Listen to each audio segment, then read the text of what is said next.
public process, don't have all the checks and balances on it. The problem with Adachi's initiative is that the gardener who makes 50 grand and has a family of 4 would be paying the same for those healthcare benefits as I would as an assistant TA, and yes, I make more than 100 a year for myself and my wife. That's not fair. It should be on a sliding scale, and that's the reason I'm opposing.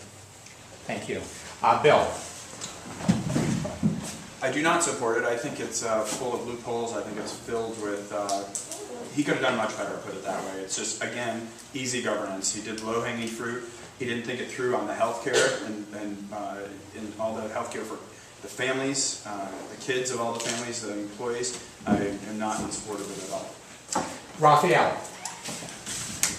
Jeff Adachi tried to do a good thing and misfired, seriously. But how extraordinary of the mayor to negotiate contracts with the police and fire department that would actually give away their givebacks if this measure passes. I mean, that is my frustration with Adachi is exceeded by my frustration with the mayor around those contracts. I think it's crazy. Adachi's identified a real problem. Retiree pension and health care is a huge issue, and we probably are going to need to grapple with it in the years to come. Adachi's measure is probably not the right way to do it. Thank you. Scott. I don't support it either, and the main problem with it is that people talked about healthcare, but what it does is it doubles the cost for people to insure their dependents.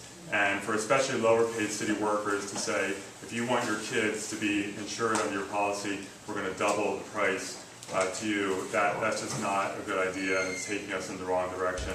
The pension aspect of it, we're going to have to continue to work to make sure that every city employee contributes to the pension plan, and we're going to have to talk about increasing contributions as well to make it sustainable. That's a separate conversation. This is not the right initiative to make that happen.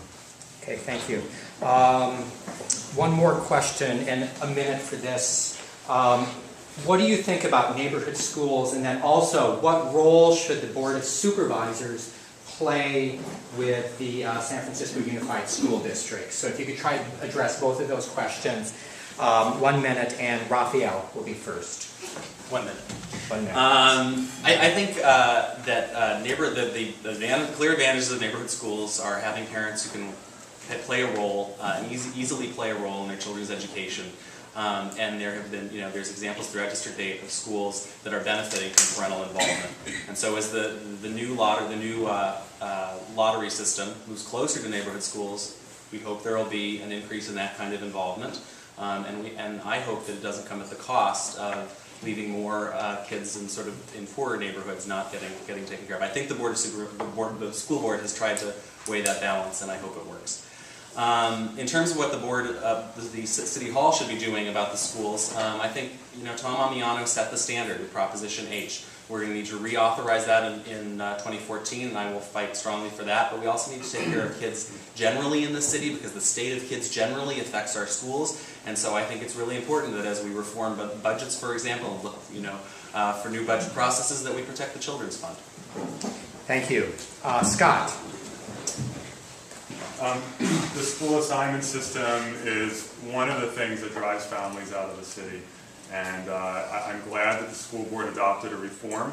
We won't know until next year whether it's going to actually work in terms of making it easier for people to have their kids in a school that's closer to where they live. If it doesn't, then I will be one of the people lobbying the school board to go back and to do it again. Because we need to have a school assignment system that balances diversity and people's quality of life in terms of being able to have their kids go to school not on the other side of town and having a higher level of choice. You can balance the two. They're not mutually exclusive, and I will show leadership in moving us in that direction. In terms of the city's relationship with the school district, we should continue to provide strong funding. I'd like to find ways to strengthen the rainy day fund so that we can prevent even more teacher layoffs in the next downturn, and make sure that we continue that financial relationship. Thank you. Bill. I live on a one-block street. It's Cameo up in Diamond Heights. It connects just 2 streets. There are 13 kids on my block. All of them go to different schools. None of them know each other. it's a mess. So I think 100% we need to just abolish this. I think it should be neighborhood schools all the way. I think it makes, I think it's way better for the kids. I think it's better for the parents to. The other problem is none of the parents on my block talk to each other because their kids are going to different schools. It's just fragmented. It's just not a good situation. And I wish the Board of Supervisors had more power over this, but they have no control over the Unified School District. So, Rebecca. Met with a Alvarado parent this morning for Bernie's coffee. And she told me she had 2 kids who were in 5th grade, and when her kids first entered Alvarado, nobody wanted to send their kids there. It was in the early 2000s. So it was horrible. And what changed it was parent involvement. That's what a neighborhood supervisor can do, is to make sure that parents are involved in every single school in this district. You look at the difference between what Alvarado makes at their annual fundraiser, which is in the 6 figures, Harvey Milk and Fairmont are in the 5 figures. Glen Park Elementary doesn't even have a school auction. One of the things that I've pledged to do is to make sure that we do a district-wide auction, and I will work with the people, the school board members who have endorsed me, Rachel Norton, who's in the room, Norman Yee, Jill Wins, as well as those who haven't endorsed me, to make sure that we're making every school like Alvarado. Because when every school is like Alvarado, then we can do neighborhood schools. But until we're at that point, I can't support it. I'd love to. Thank you. So we are getting very